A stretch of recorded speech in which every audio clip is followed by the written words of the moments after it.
Well, we have reached the month of May, and the month of May is what I call Relief Month. And all of you will understand this because everyone in the audience can remember back when you were in school. I'm talking about grade school, or we used to call it junior high school, now it's maybe middle school, and then high school, and maybe some college or some university. You remember those days? And you start off in August, and it seems like you're going to be in school forever, and then the month of May comes around, and the weather has begun to change, and you can see the end, and then you have that final day of classes, and you walk away, and you feel so free, and you feel this wonderful thing called relief. Our grandson last Monday took a final exam in biology. This biology class has been really, really difficult. I mean, it was taught differently, kind of in self-directed groups, and every time you'd meet in the class, you'd have a whole bunch more material, and it was just so very, very difficult. I think they're trying to help you decide whether or not you want to go to a professional school like medical school or not. So Monday morning at 10 o'clock, he has a test. About 1 o'clock, Susan and I get a call. And he says, "Guess who made an A in biology?" And I told Susan, I said, "Have you ever heard him sound happier in any of his life than he sounded that day?" He was so relieved. And not too long ago, I guess a few months ago, Susan and I were driving, and she said, "What's your favorite emotion?" Well, I've never heard a question like that. My favorite emotion? And we're driving, and she said, "I think mine is the feeling of relief." I think it's relief, my favorite emotion. And I thought, well, that's pretty good. That is really pretty good.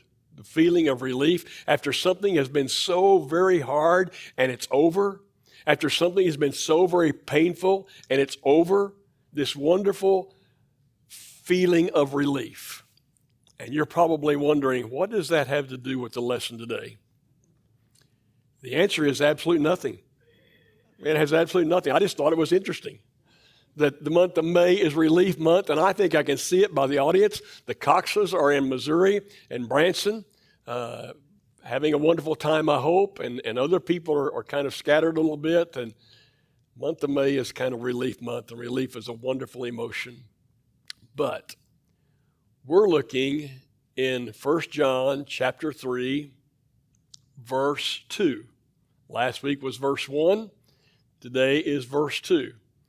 And while I keep telling you that I think in 1 John we will soon be racing through that material, I'm still with one verse, and the news you may not want to hear is it may take more than 1 week to get through this verse. But I want you to read the verse with me because it is a very important verse and a very powerful verse. I want you to read it with me, and we'll leave it on the screen for just a moment as we kind of digest what it says. So 1 John chapter 3, verse 2. "Dear children, now we are the children of God. But what we will be has not yet been made known," or another translation says it's not been made clear. "But we know that when Christ appears, we will be like him, for we shall see him as he is." Now, anyone think that verse is interesting? Probably you're wondering, what in the world are you putting that up there for? There are 3 things in that verse. One thing is we know for sure. Right now, we are the children of God, and we spent all our time last Sunday talking about John's statement, we are God's children. That is who we are. We have been born again into his kingdom. We are the children of God. The second thing that's very clear in that is that we know that when Jesus appears, we will be like him. Now, we know that when Jesus left this earth, he was recognizable. He had a body. He had been changed to immortality. His body could never feel pain again. His body could never be destroyed again. And people watched him as he ascended into the heavens, and the message was he'll come back the very same way. So when he comes back, we're going to be like him. But here's the giant question. In between those two statements, here's the giant question. What about when I die and the time from when I die till Jesus comes again? What happens there? And John says that part has not yet been made known, or the better translation is that part has not been made clear. So look at this next word and see if it fits you. Have you ever had questions about it? I get questions all the time. Arlene asked me a question about it just the other day. It is not uncommon at all for me to get all kinds of questions. They go kind of like this.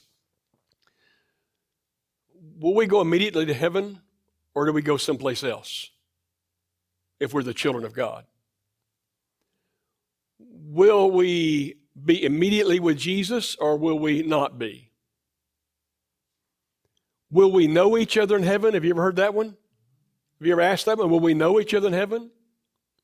Will we recognize each other in heaven? And I've lived for years for this arm that has never worked. Or maybe it's like my really, really good friend who lost his arm when he was a young man. Completely lost his arm, way up here. Will I have an arm when I get to heaven? And question after question. Have you ever asked those questions? Now, I know it's a sleepy Sunday morning, okay? I can tell by looking at you. And I can tell the crowd is not very large. And I can tell. So let's just treat it like that, and let's just kind of enjoy what we're trying to figure out here.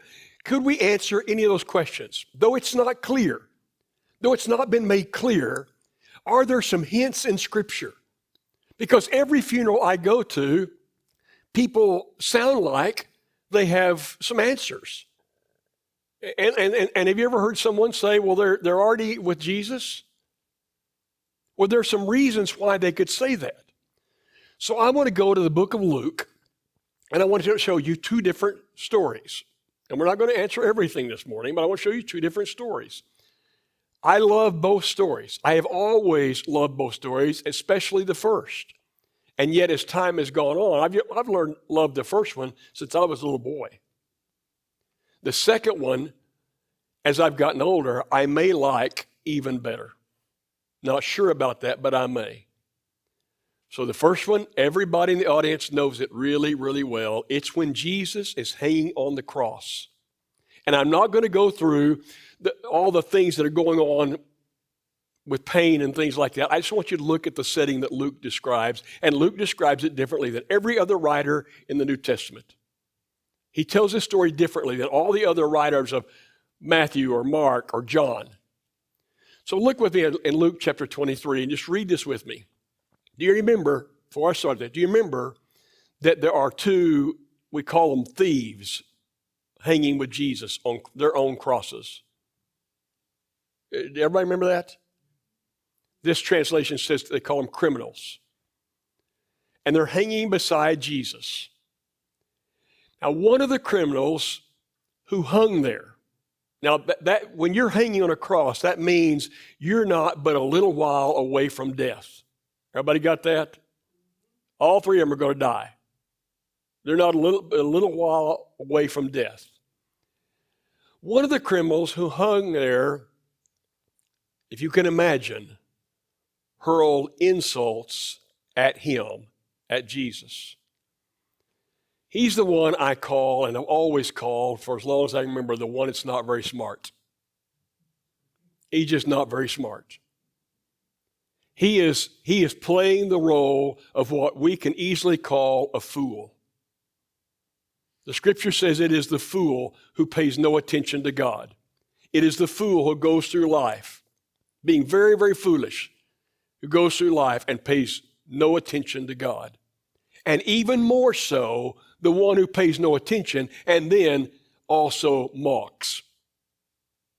One of the criminals, if you can imagine, hanging there, hurl insults. Aren't you the Messiah? Aren't you the anointed one? Aren't you the one that God sent? Save yourself and us. It's mockery. But this other criminal or thief, you really like him. You really like him. I don't know what kind of pain they were in. Maybe not the same pain as Jesus. They did some different things on crucifixion, I understand. Jesus was the worst, what they did to him. So maybe it would take longer for them to die. I'm not totally sure. But I know this one that speaks up now is going to die that day.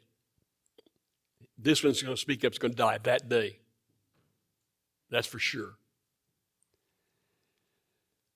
The other criminal rebuked him, and he said this, "Don't you fear God?" Now, he's a criminal who's made some bad choices in his life. But at this point, he's right next to the point of death. Don't you fear God? Since you are under the same sentence, we are being punished justly. We're getting what our deeds deserve. You and I are here on these crosses, and we're about to die, and we deserve everything we're getting. We've made some bad choices in life. We've done things really poorly. We deserve to die. But that Jesus, this guy, he doesn't deserve any of that. And then he turns his attention to Jesus, and he says, "Jesus, remember me when you come into your kingdom." Would you remember me when you come into your kingdom? Now, while Jesus answered, may give us a glimpse into that space that's not completely clear. Truly I tell you, today, not 100 years from now, not 2,000 years from now, today, you will be with me in paradise. Today. And you'll be where? With me. Where? In paradise. What is paradise? Well, that has to have an equal sign between paradise and heaven, because Jesus dwells only in heaven. And we remember in Acts chapter 7 when Stephen has the heavens opened and he looks up, about to die himself from the stoning the people are giving to him, and he looks up and he sees Jesus in heaven standing at the right hand of God. And wherever Jesus is, God is, and wherever God is, Jesus is. It's only for a little nick of time. It's only for a little tiny bit of time that Jesus was ever away from the Father, because he chose, along with the Father, to step out of heaven and come to this earth for only a few years. Compared to eternity, it's not even a nick of time. He just barely stepped into this earth for a moment, and then he left, and he went back to heaven. And today, so when you go to a funeral and the preacher stands up and talks about this person who is a child of God and says, they are already with Jesus, that's pretty clear to me. I don't understand everything, but I understand that much. Everybody see that? We are the children of God. We've been born again into his kingdom. And we know that for a fact, and we know when Jesus comes back, and we'll see that next week, we will be like him. But in between the two, what's it going to be like? I just know that when a child of God dies today, they are with Jesus, wherever Jesus lives, and that's heaven. And you say, well, now, wait a minute. How can a criminal so quickly and so easily become a child of God? Well, did he or did he not? Can I just tell you, you can't get into heaven without it? And can I tell you that when Jesus was alive, he had the power on earth to forgive people of their sins, and he did it often. There would be someone let down in a crowded room from the roof who was paralyzed, and all he really wanted, his friends, all they really wanted was for him to walk again. You know the first thing Jesus said to him? Son, your sins are forgiven you. That's where he got in trouble. That's where all the crowd began to rail against him and said, whoa, wait a minute. You just said you forgave him of his sins. Only God can do that. That's who I am. That's who I am. That thief said, Jesus, when you get to where you're going, your kingdom, will you remember me? And Jesus said, I will. I will. Thank you for defending me on this cross, by the way. Thank you for believing in me. Thanking you for knowing that I came from God. Even though you made some really poor choices with your life, thank you for that. Today you'll be with me where I'm going, in paradise. Everybody got that? Now back up and look at Luke chapter 16. Because here's a story that only occurs one time in all the New Testament. You see, a lot of stories that are in Matthew will be in Mark, and Mark will be in Luke, and so forth. Not this one. Look at Luke chapter 16. Over the years, it has become a really interesting story to me, and I really like the story. The reason Jesus tells the story is he wants you to understand that how you treat people matters. Everybody get that? That's the real context of this story. How you treat people really, really matters. And you have a choice also in this life. You can live selfishly, consumed with self, or you can live a bit unselfishly and be concerned about others along the way. You have a choice. And this is a story about that choice and about how you treat other people. There was a rich man. Now, everybody got the story memorized, don't you? There was a rich man who was dressed in purple, in fine linen. That's one of the ways you know he's rich. He lived in luxury. Another translation says he ate all he wanted every single day. Now, one of the things I hope you'll notice in the story is the rich man is not called by name. And maybe it's not as significant, but I just think it's interesting. We don't know his name. And we get really, really tied up in this world of ours between that which is rich and that which is not rich. And we're really enamored with that kind of thing. I don't think Jesus is too enamored with that. At the gate of this rich man. So he lives in a fine house. He lives in a gated community. Okay, so Susan and I drive around sometimes in these cities, and we want to go in and look at these houses, and we pull up, and you can't get in because they got a gate. It's a gated community. You know, oh, this is one we can't afford. Glad we're not looking because we can't afford this one. This is really something.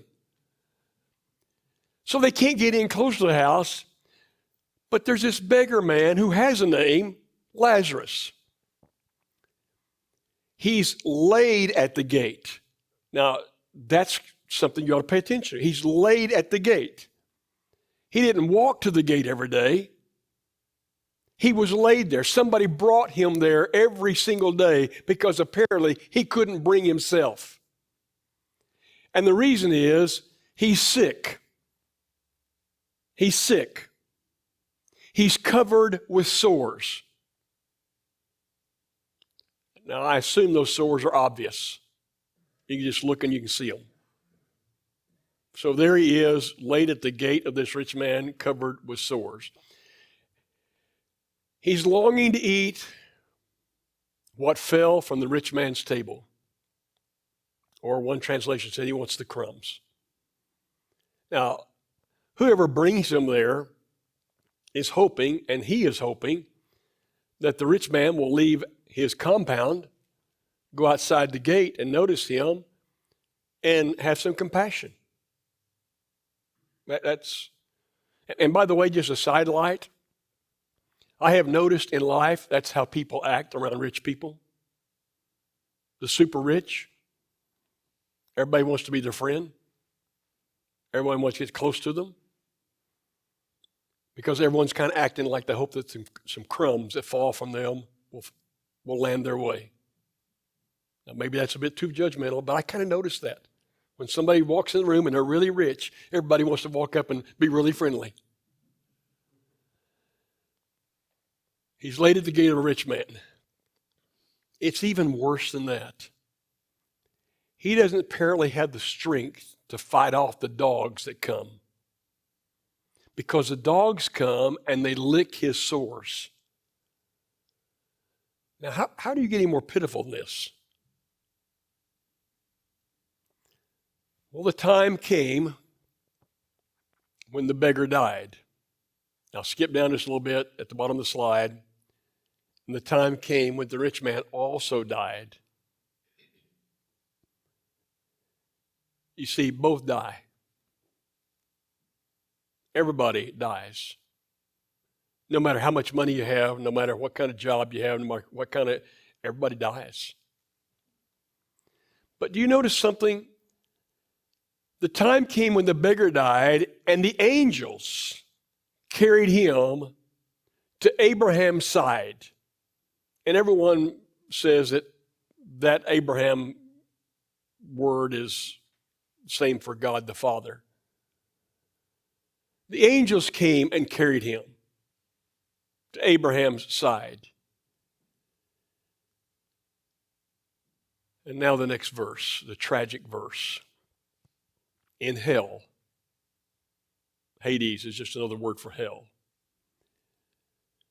where he was in torment, the nameless rich man looked up and saw Abraham far away, or saw apparently God far away.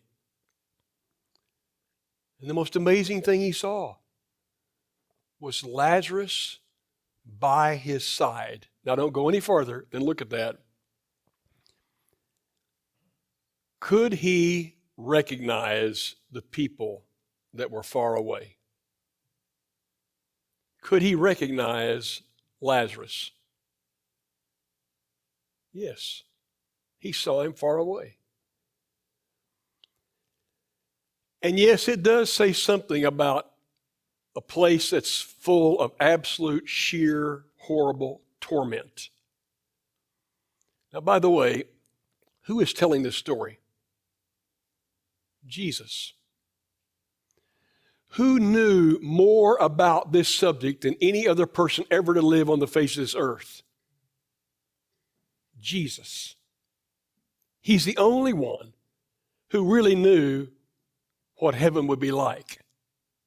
No one ever lived here that really knew. He's the only one who did. He came from there to get here. He knows everything. Could it be in this story he's giving us a little glimpse? It may not be totally clear, but could he be giving us a little glimpse as to what is to come? And what people have forgotten along the way, apparently, because there's so many who don't pay attention, what they have forgotten is there is a place of torment for the selfish, for the wicked. Even that thief looked at the other one and said, look, you're in trouble. You're mocking the one who was sent. You're in trouble. We're both criminals. We deserve to be here. But he was smart enough to say, Jesus, is there a chance I can get out of this mess? Now, those are my words. That's kind of what this thief was doing. Is there a chance I can get out of this mess? Would you remember me today when you get into your kingdom? Would you remember me? Jesus knew what he was talking about.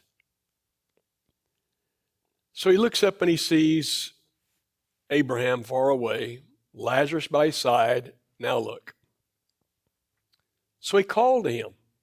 Now this is a bit strange to me. He called, Father Abraham, have pity on me. Oh, wait a minute. You know, Jesus in the Sermon on the Mount is pretty clear. The way you judge others, you'll be judged. It's pretty clear that the way you forgive others, it's the way you'll be forgiven. It's pretty clear. And maybe the interpretation also is the way you treat other people is the way you're going to be treated. The compassion you show is the compassion you're going to get. Have pity on me. When you send Lazarus, well, he saw Lazarus every day and had every opportunity to dip his fingers in some bread and hand it to Lazarus. Would you send Lazarus? Do you see the irony in this? Would you send Lazarus back that he might dip the tip of his finger in water and cool my tongue because I am in agony in this fire? Now, that's not really part of my lesson, but you ought to read it and pay attention to it because it's not a pretty sight. And can you imagine being in so much torment that you would think that just a drop of water from a person's finger on your tongue would give you some relief? But look at the answer. Son, this is not a mean answer. This is not a punitive answer. I can tell you that God wanted that rich man to act differently. He wanted that rich man to be a different person. He wanted that rich man to act right.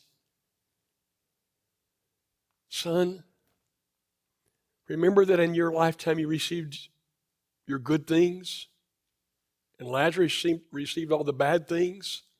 What's implied there is you could have made a difference in that story.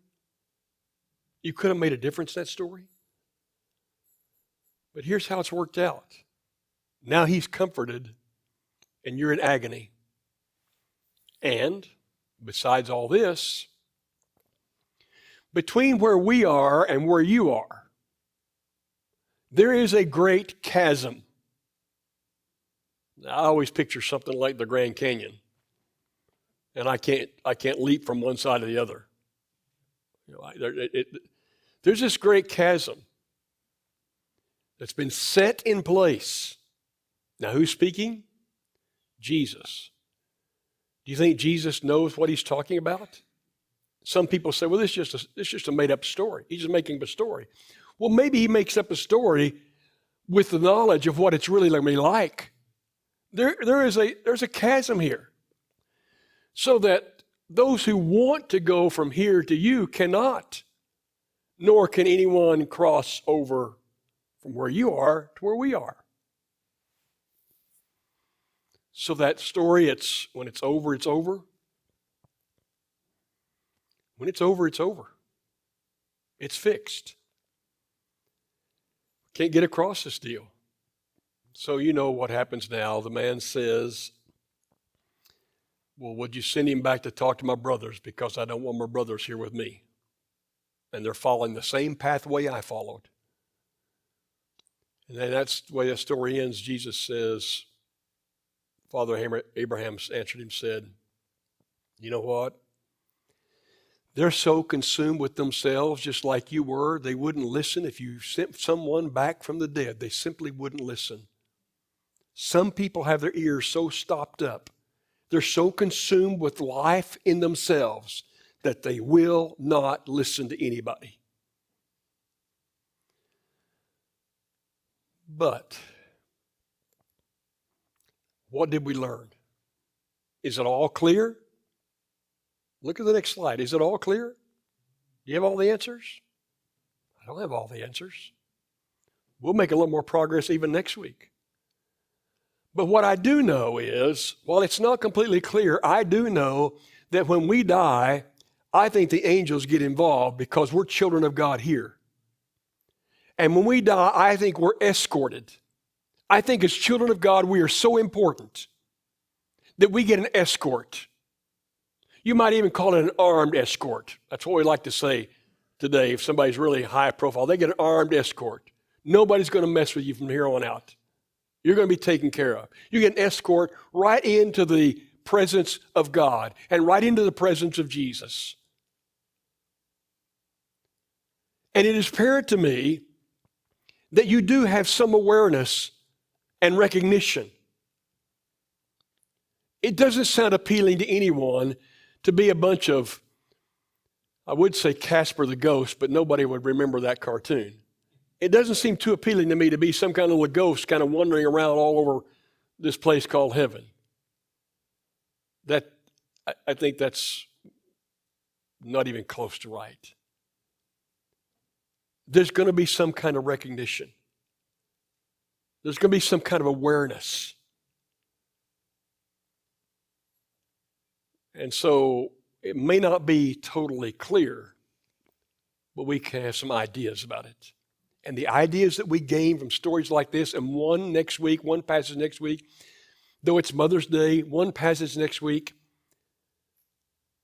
should be encouraging stories for the children of God. That's what John's trying to say.